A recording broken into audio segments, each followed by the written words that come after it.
سورۃ الانعام کے چند رکوع تلاوت کیے گئے۔ سورۃ النساء میں اللہ نے عورتوں کے حقوق کو بیان فرمایا ہے۔ زمانہ جاہلیت میں جس طرح معاشرے میں عورت کی عزت نہیں تھی، اسی طرح معاشرے میں عورت کو حقوق سے محروم کر دیا جاتا تھا، اور بالخصوص وراثت میں چاہے عورت ماں ہو، چاہے بہن ہو، چاہے بیٹی ہو، چاہے بیوی ہو، عورت کو بالکل ہی وراثت سے محروم کر دیا جاتا تھا۔ اسلام نے نہ صرف عورت کو عزت عطا فرمائی، تحفظ عطا فرمایا، بلکہ عورت کو اس کا حق بھی دلوایا۔ عورت بیوی ہے تو شریعت نے اس کا حق مقرر کیا، عورت ماں ہے تو شریعت نے اس کا حق مقرر کیا، عورت بہن ہے تو شریعت نے حق مقرر کیا، عورت بیٹی ہے تو وراثت میں اللہ نے اس کے حق کو مقرر کیا ہے۔ تفصیلاً اللہ نے تمام حقوق بیان فرمائے ہیں۔ اس لیے سورت کا آغاز یا ایھا الناس اتقوا ربکم الذی خلقکم سے ہوا۔ اے لوگو، اللہ سے ڈرو جس اللہ نے تمہیں ایک نفس یعنی حضرت آدم علیہ السلام سے پیدا فرمایا۔ تو جو اللہ سے ڈرتا ہے وہی لوگوں کے حقوق کو بھی ادا کرے گا اور اللہ کے حق کو بھی ادا کرے گا۔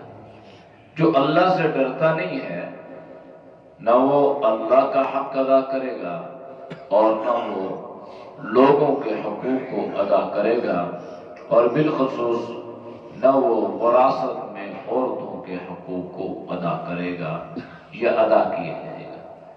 اس لیے ہمیشہ سے عورتوں کے حقوق کے بارے میں اللہ سے ڈرا جائے، اور جس قدر ممکن ہو عورت کا حق ادا کیا جائے۔ عمومی طور پر وراثت میں بہنوں کو محروم کر دیا جاتا ہے، اور پھر کہا یہ جاتا ہے کہ ہمارے باپ نے جب ہماری بہن کی شادی کی تھی، شادی پہ انہوں نے جو خرچہ کر دیا تھا وہی اس کا حق تھا، جو اس کو جہیز دیا تھا وہی اس کا حق تھا، اور ہم نے اس کا گویا یہ حق ادا کر دیا ہے۔ یاد رکھو، زندگی میں ماں باپ اپنی اولاد پہ جو خرچ کریں یہ ماں باپ کا حق ہے۔ ماں باپ کے دنیا سے چلے جانے کے بعد جتنی وراثت ہے وہ عدل و شریعت تقسیم ہوگی، اور اس میں بیٹی کا بھی حق ہے اور اس میں بیٹے کا بھی حق ہے۔ اب یہ کہنا بالکل درست نہیں ہے کہ ہمارے باپ نے اس کو جہیز دے دیا تھا، تو جہیز جو ہے اس کو ایک معاشرے کا ناسور کہا گیا ہے، اس لیے کہ یہ ایک ایسی چیز ہے، ایسا بوجھ ہے کہ غریب اس بوجھ کے تلے دبے جا رہا ہے، اور جہیز نہ ہونے کی وجہ سے بہت ساری ہماری بیٹیاں، ہماری بہنیں اپنے ماں باپ کی دہلیز ہی پہ اپنی جوانی گزار دیتی ہیں۔ ان کے رشتے نہیں ہوتے، یا اگر ہوتے بھی ہیں تو جہیز کی بڑی لمبی ڈیمانڈ ہوتی ہے اور وہ ادا کرنے سے قاصر ہوتی ہیں۔ لہذا اس لیے شریعت نے توازن رکھا ہے، شریعت نے بیلنس رکھا ہے، اور بیلنس یہ ہے کہ جس کا جو حق بنتا ہے اس کا وہ حق ادا کیا جائے۔ قیامت والے دن حقوق کے بارے میں بہت بڑا سوال ہوگا، میزان عادل قائم ہوگا، اللہ کا انصاف کا کٹہرا ہوگا، اور وہاں پر حق والے کو حق دیا جائے گا، اور کسی کو اگر حق سے محروم کر دیا گیا تھا تو اللہ کی عدالت کے کٹہرے میں حق کا مطالبہ کرے گا اب وہاں اس کو حق دلوایا جائے گا۔ زمین قبضہ کر لی، مکان قبضہ کر لیا اور پلاٹوں پہ قبضے کر لیے، دنیا میں بڑا آسان ہے۔ کمزور جو بھی ہو بیچارہ خاموش ہو کے بیٹھ جاتا ہے اور ظالم کی عزاداری رہتی ہے۔ لیکن اللہ کے نبی نے فرما دیا کہ جس نے کسی کی زمین پر، مکان پر ایک بالشت بھی قبضہ کیا، کل قیامت کے دن 7 زمینوں کا توق بنا کے اس کے گلے میں ڈال دیا جائے گا۔ یعنی ایک بالش کے بدلے میں اس پر اتنا عذاب اللہ مسلط کرے گا کہ وہ سوچ بھی نہیں سکتا۔ انسان 1 من 2 من 4 من کا بوجھ نہیں اٹھا سکتا، تو 7 زمینوں کا بوجھ کیسے اٹھائے گا؟ اس لیے اللہ نے فرمایا کہ یہ معاملہ بڑا سخت ہے، کسی کا حق مت دباؤ، اپنا حق چھوڑ دو، یہ اللہ نے پسند کیا ہے، لیکن کسی کے حق پہ قبضہ کرنا شریعت نے اس کی بہت سخت سزا بیان فرمائی ہے اخروی اعتبار سے۔ تو قرآن نے ظاہری طور پر بھی اور باطنی طور پر بھی حقوق کی ادائیگی کی تاکید فرمائی ہے، اور ایک دوسروں کے حقوق کو ادا کرنا، اس کو اللہ نے اپنی عبادت کے ساتھ جوڑا ہے۔ فرمایا وَاعْبُدُوا اللَّهَ وَلَا تُشْرِكُوا بِهِ شَيْئًا وَبِالْوَالِدَيْنِ إِحْسَانًا۔ فرمایا کہ اللہ کی عبادت کرو اور اللہ کی عبادت میں کسی کو شریک مت کرو، اور اپنے ماں باپ کے ساتھ احسان کرو۔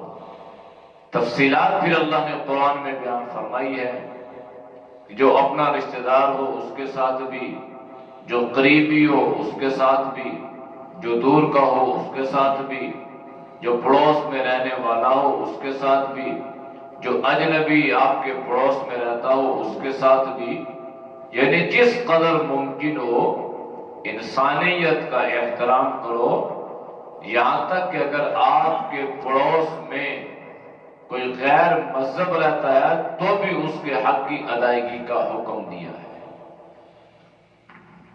اسلام ہمیں بڑی اچھی تعلیم دیتا ہے، لیکن مسلمانوں نے اسلام کی تعلیمات کو بگاڑ کر رکھ دیا، جس کا اثر یہ پڑا کہ غیر مسلم مسلمانوں کے رویے سے بدظن ہو کر بجائے یہ کہ وہ اسلام کے قریب ہوتا ہے، اسلام سے دور ہوتا جا رہا ہے۔ ہمارا رویہ، ہمارا معاملہ، ہمارا سلوک، ہمارا اخلاق یہ ایسا نہیں ہے کہ ہم ان کو متاثر کریں، بلکہ یہ ایسا بن چکا ہے کہ ہم ان کو بدظن کر رہے ہیں۔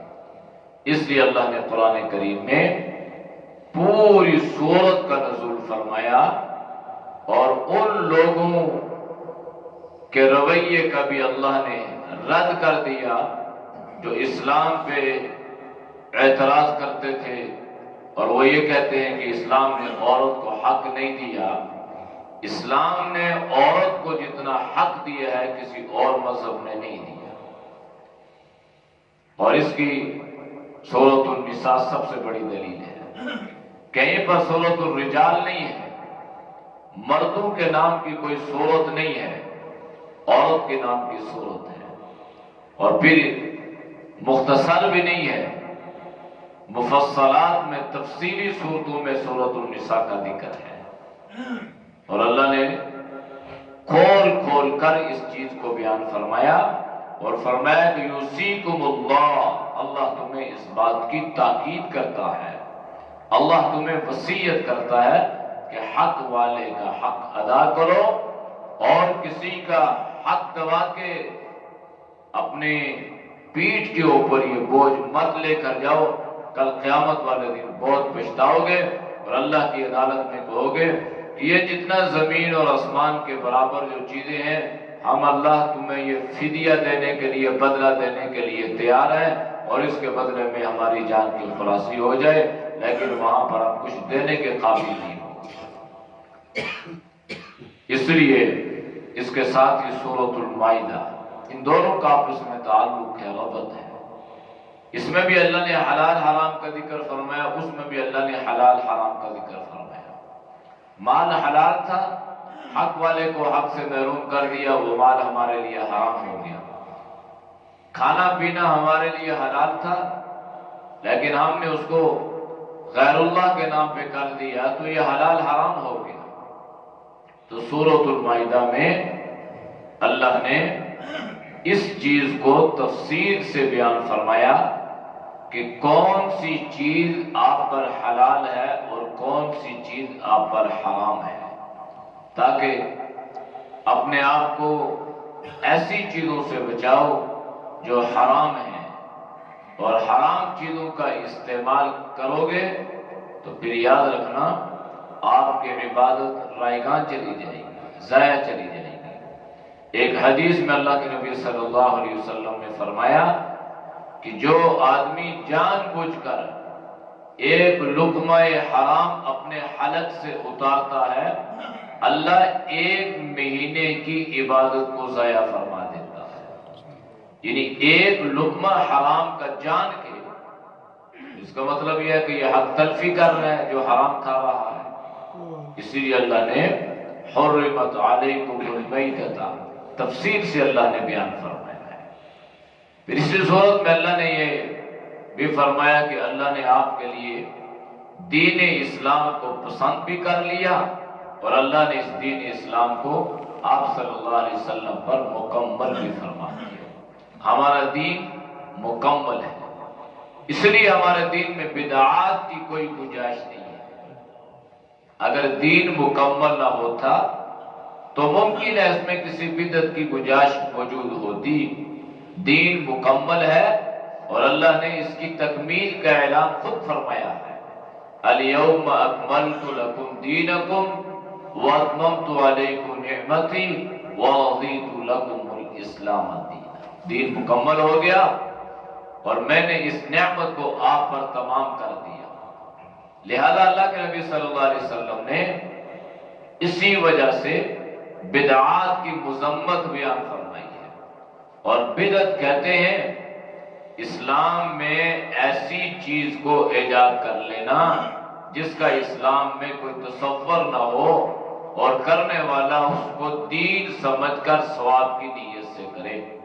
بہت ساری چیزیں ایسی ہیں جو ہم کرتے ہیں لیکن وہ بدعت نہیں ہے، اس لیے کہ ہم انہیں دین سمجھ کے نہیں کرتے یا ہم انہیں ثواب کی نیت سے نہیں کرتے، تو وہ بدعات کی تعریف میں نہیں ہے۔ نبی کریم صلی اللہ علیہ وسلم نے فرمایا کہ ہر بدعت جو ہے نا یہ گمراہی ہے، اور ہر گمراہی کا انجام یہ آگ ہے۔ کل بدعت ضلالہ وکل ضلالۃ فی النار۔ بدعات سے اپنے آپ کو بچانا چاہیے۔ ایک حدیث میں نبی کریم صلی اللہ علیہ وسلم نے فرمایا کہ حوض کوثر پہ لوگ آ رہے ہوں گے اور میں انہیں اپنے ہاتھ سے جام کوثر پلا رہا ہوں، یہاں تک کہ ایک جماعت آئے گی، اسے میں دیکھوں گا کہ وہ دور سے میری طرف آ رہی ہے، لیکن وہ جماعت میرے قریب پہنچے گی، اور جب قریب پہنچے گی تو اس جماعت کا رخ تبدیل کر دیا جائے گا، یہاں تک کہ نبی کریم صلی اللہ علیہ وسلم نے فرمایا کہ میں اللہ کی بارگاہ میں عرض کروں گا، یا اللہ یہ جماعت آ رہی تھی، کچھ لوگ ٹولیوں میں آ رہے تھے اور ان کا رخ یہاں سے تبدیل ہو گیا، وہ یہاں آئی نہیں ہے، انہیں حوض کوثر کا جام پینے سے محروم کر دیا گیا۔ تو اللہ صلی اللہ علیہ وسلم سے فرمائے گا کہ اے میرے نبی، یہ وہ جماعت تھی جس نے دنیا میں بدعات کو اختیار کیا، اور آپ کے دین میں انہوں نے اس طرح کے پیوند اور ٹاکیاں لگائی۔ تو اللہ کے نبی فرمائیں گے فَسُحْقًا سُحْقًا لِمَنْ غَيَّرَ بَعْدَ دِينِهِ، تم دور ہو جاؤ، دور ہو جاؤ، تم نے میرے بعد میرے دین کو تبدیل کر دیا۔ تو دین وہی ہے جس کو جناب نبی کریم صلی اللہ علیہ وسلم نے کیا، اور آپ کے طریقے پر حضرات صحابہ نے عمل کیا، اور تسلسل کے ساتھ یہ سلسلہ اس امت میں رائج ہو، یہ دین ہے۔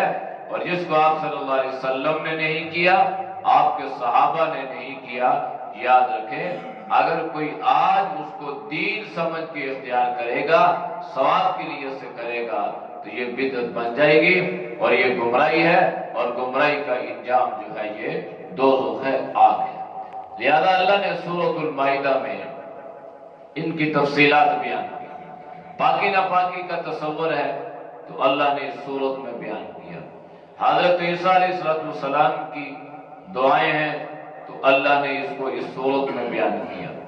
انفاق فی سبیل اللہ ہے تو اللہ نے اس صورت میں بیان فرمایا۔ وضو کا ذکر ہے تو اللہ نے اس کا ذکر کیا۔ تیمم کا ذکر ہے تو اللہ نے اس کو بیان فرمایا، اور اسی لیے صورت کا آغاز بھی یا ایھا الذین آمنوا اوفوا بالعقود سے ہوا۔ کیا ایمان والو، جو آپ نے عہد کیا ہے اس عہد کو پورا کرو، اس عقد کو پورا کرو۔ اور عہد ہم نے اللہ سے کیا ہے، یہ اللہ تو ہمارا رب ہے۔ یہ اس عہد پہ الستو کو اپنانا اور اس کو نبھانا یہ ہر مسلمان کی ذمہ داری ہے۔ اس لیے اس صورت کا جو اس کی انتہا ہے وہ بھی جناب عیسیٰ علیہ السلام کی دعا سے ہے۔ اِن تُعَذِّبْهُمْ فَإِنَّهُمْ عِبَادُكَ وَإِن تَغْفِرْ لَهُمْ فَإِنَّكَ أَنْتَ الْعَزِيزُ الْحَكِيمُ۔ کل قیامت کا دن ہوگا، انبیاء علیہ السلام کا مجمع ہوگا، تو اللہ انبیاء علیہ السلام سے سوال کرے گا، پوچھے گا کہ آپ نے دین اپنی امت تک پہنچایا تھا؟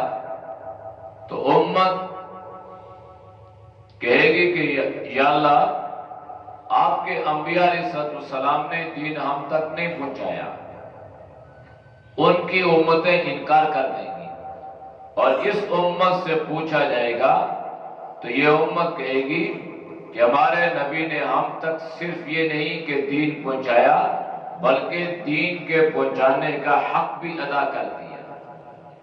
تو اللہ انبیاء علیہ السلام سے پوچھے گا کہ آپ کی امت تو یہ کہتی ہے، اور حضرت عیسیٰ علیہ السلام کو بطور مثال کے اللہ نے ذکر کیا کہ یہ آپ کے بارے میں یہ کہہ رہے ہیں، اور پھر آپ کے بارے میں یہ بھی کہہ رہے ہیں کہ آپ نے ان کو اپنی بندگی پہ لگایا، اور آپ نے ان سے یہ کہا کہ میں اللہ کا الہ ہوں۔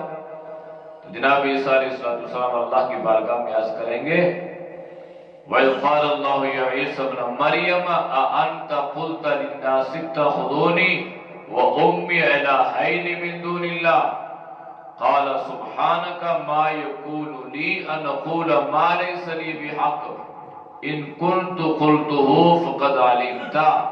اے اللہ، اگر میں نے یہ بات کہی ہوتی تو یہ تیرے علم میں ہوتی، میں نے ان سے یہ بات نہیں کی۔ قَالَ سُبْحَانَكَ مَا يَكُونُ ان اقول ما ليس لي بحق، میں نے تو جو حق تھا وہی کہا۔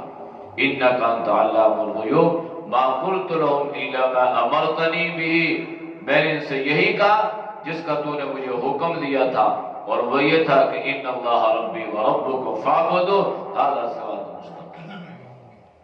پھر عیسیٰ علیہ السلام اللہ کی بارگاہ میں عرض کریں گے ان تعذبهم فانهم عبادک، کہ اللہ اگر تو انہیں عذاب دے تو یہ تیرے بندے ہیں۔